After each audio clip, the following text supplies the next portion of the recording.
My parents are coming to stay with us next Friday for 3 days, I told him, trying to sound casual, but feeling a little excited. Before I could finish, Gavin's eyes got big and he quickly said, "Wait, what? I don't want them here. It's going to be too tiring, and the house will feel too small."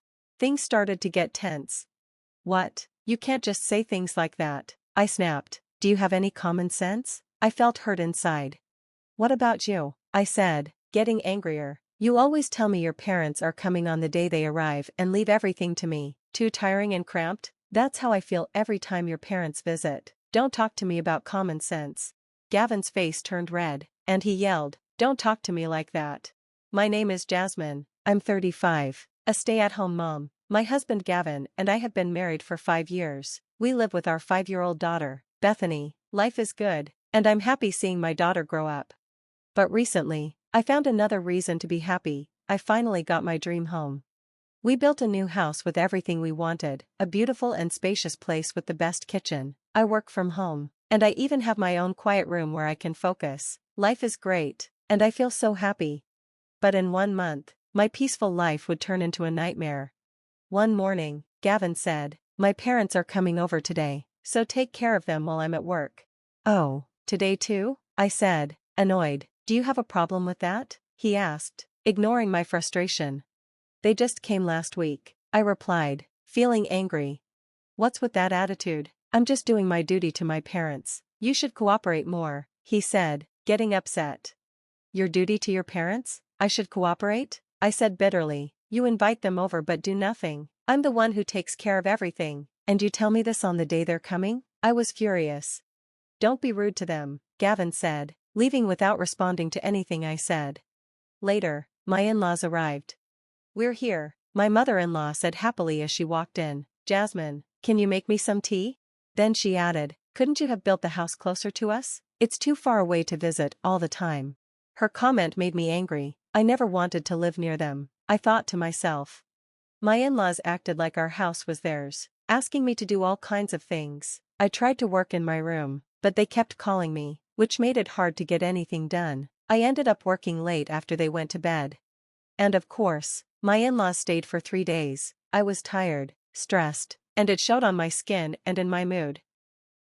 My father-in-law started smoking in the garden without asking, and my mother-in-law left her things all over the guest rooms, making a mess of what was once a neat space. My father-in-law, smelling of cigarettes, would wander around the house, filling our new home with the smell of smoke.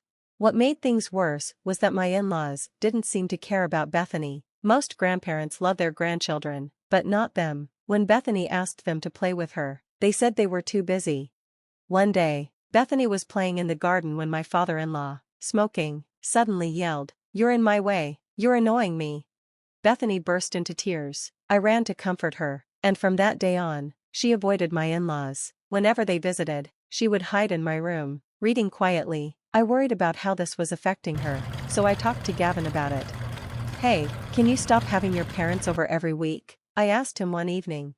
"Why?" Gavin looked surprised. "Bethany got scared the other day. Your dad yelled at her while she was playing in the garden, saying she was in his way. Isn't that awful? You should talk to him," I said, concerned. To my shock, Gavin replied, "Bethany? Dad loves his cigarette time. She shouldn't have bothered him, she deserved to be yelled at." I couldn't believe what I was hearing. "What are you saying? You need to teach Bethany some manners. This is what happens when you don't discipline her," he said, getting defensive.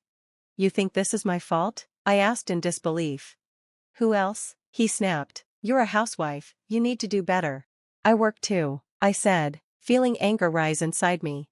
"Work from home," Gavin scoffed. "You don't make that much money, so don't act like you do. Your job is to take care of the house. You do everything halfway, working, cleaning, raising Bethany. Don't talk back to me." I was stunned. Before we built this house, my in-laws rarely visited, and I was too busy raising Bethany to notice problems with Gavin. But now, I felt like I was seeing his true colors, and I didn't like what I saw.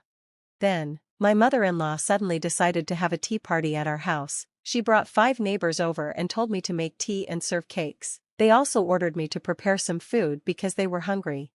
I rushed to the store, bought everything, and paid for it myself. I didn't want to do it, but if I refused, my mother-in-law would tell Gavin. And then he would yell at me like before. It was easier just to go along with it.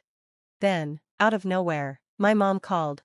"We're coming to San Francisco on vacation," she said excitedly. "Your dad has a few days off. First, we'll visit your brother and his wife, and then we'd love to come see you."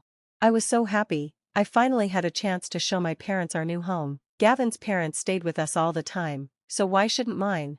I decided to tell Gavin right away. Unlike him, I didn't want to surprise him at the last minute.